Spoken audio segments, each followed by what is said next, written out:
তো ফ্রেন্ডস, আজকে আমরা টোটো গাড়ির যে প্লেট হয়, চাকার প্লেটটা এই যে টাইট দিচ্ছি, দেখতে পাচ্ছেন।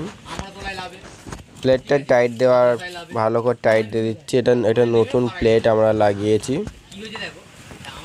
তো প্লেটটা টাইট দেওয়ার পরে আমরা এবার যে ব্রেক শু পাওয়া হয়, চাকার ব্রেক শুটা ফিটিং করব।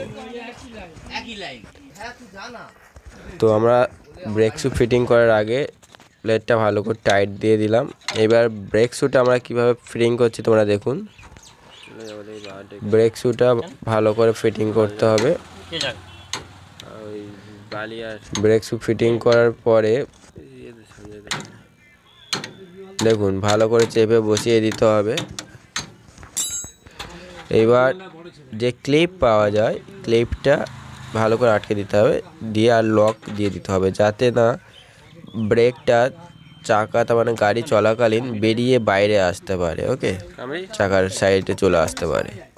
তো যার জন্য আমরা ভালো করে ব্রেক শুটা দিয়ে আর লক দিয়ে এঁটে দেব।